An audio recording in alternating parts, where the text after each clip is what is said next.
Olá, crianças! Hoje, na nossa aula de português, iremos estudar os sinais de pontuação. Você sabia que os sinais de pontuação são importantes para a leitura? Pois é através dos sinais de pontuações que a gente dá entonação, pausas necessárias para que a gente possa fazer uma leitura compreensiva, tá certo? Se eu não respeito os sinais de pontuação, minha leitura vai sair de forma errada, sem que eu compreenda o que eu estou lendo. Então, tanto para a leitura como para a escrita, os sinais de pontuações são muito importantes para dar sentido ao que a gente lê e ao que a gente escreve. Vamos conhecer alguns desses sinais e sua função na leitura e na escrita dos textos. Esse é o ponto final. O ponto final ele é usado no final de frases, para indicar que a frase terminou. Exemplo, veja a frase: Eu amo minha família. Ponto final. Eu disse tudo o que eu tinha para dizer, então eu utilizo o ponto final.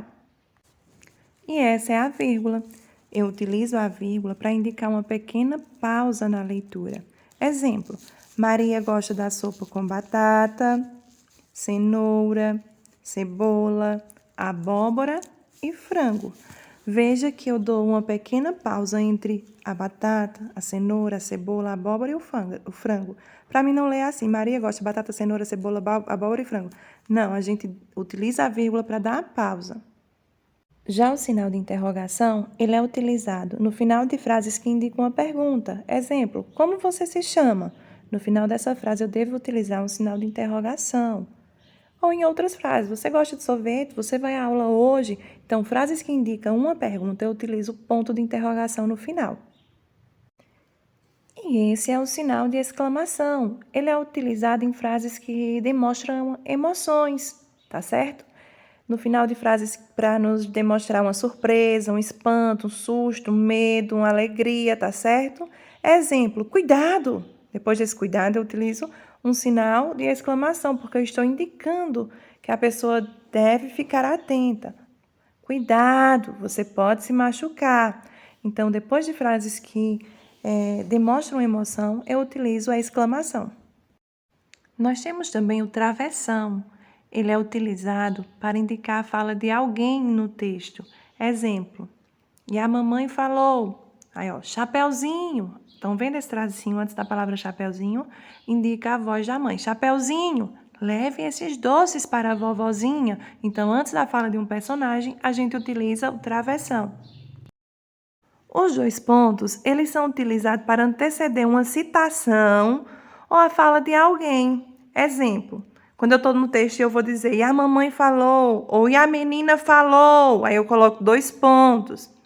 Antes da fala do personagem, de indicar a fala dos personagens, eu coloco os dois pontos. E a menina falou, e o pai disse, aí eu coloco dois pontos antes de indicar a fala do personagem.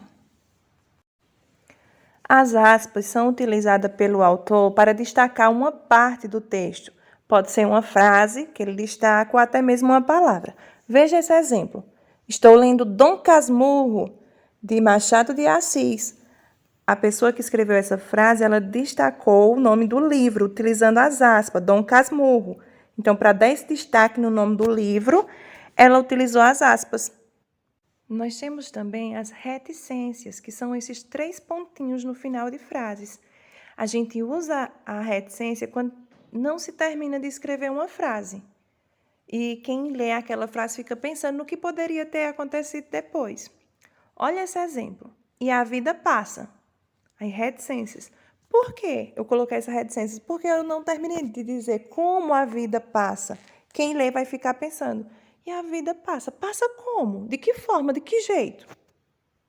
Gente, e esses são apenas alguns dos muitos sinais de pontuação que existem. Mais para frente, estudaremos mais sobre eles. Hoje eu quero que vocês aprendam quem são esses sinais e qual a função deles dentro do texto. Por que eles estão lá no texto, tá bom? Então, vejam o vídeo com atenção e, se precisar, assistam quantas vezes forem necessário.